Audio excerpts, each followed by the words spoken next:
நதிநீராடுதல் நலனே நல்கும்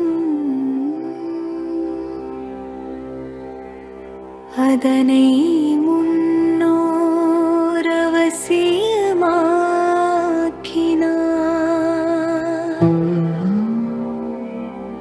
ஒவ்வொரு தினமும்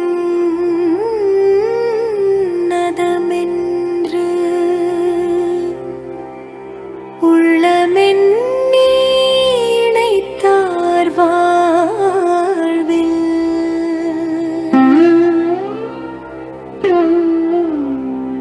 உள்ளத் தூய்மை உடலிற் தூய்மை தெள்ளத் பயிபுடன் தேர்ந்தார் முன்னோ.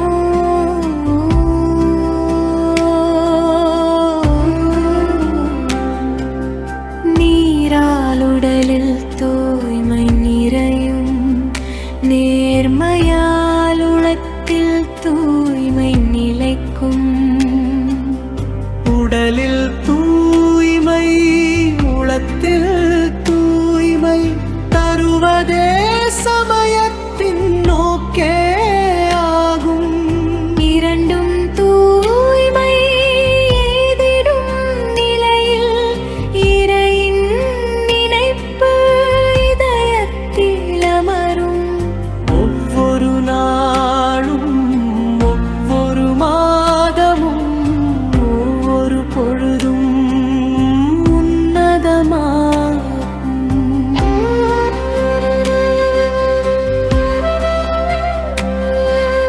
பிள்ளைகள் கருவை வற்கருவாக்கி உயர்பரம் பொருளை உணர்ந்திடச் செய்தார்.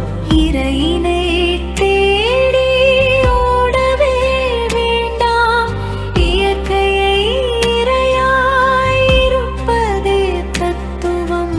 நீரும் இயற்கை நிருப்பும் இயற்கை இரண்டுமாகி இருக்கிறான் இறைவன்.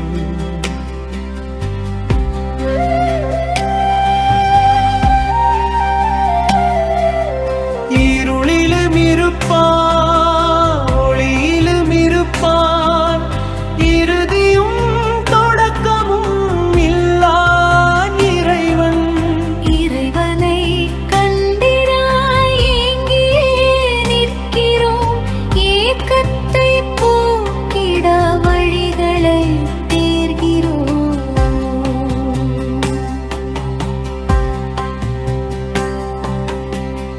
திருநாள் பெருநாள் தேடிடும் மார்க்கமாய் பக்குவம் கேணிக்கை கொண்டு வருகிறோம்.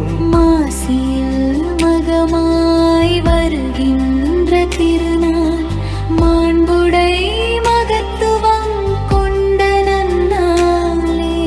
சைவம் வைணவம் இணையும் வகையில் மாசி மகமுமாகியே இருக்கு.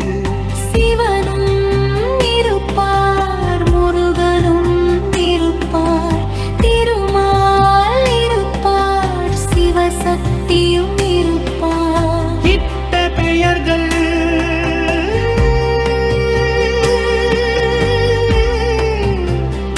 பற்பலவாகினும்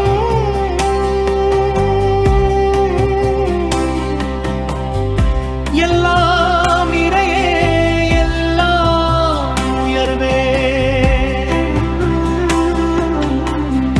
உயர்வாம் இறையை மனமதில் எண்ணி நதி நீராட மாசி மகத்தின் மகத்துவமாகும்.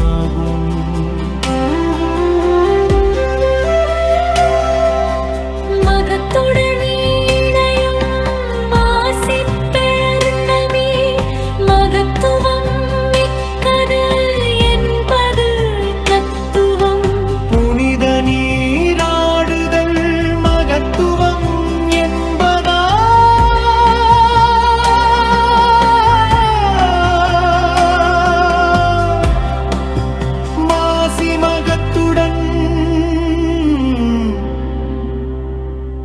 இணைத்ததை வியப்போ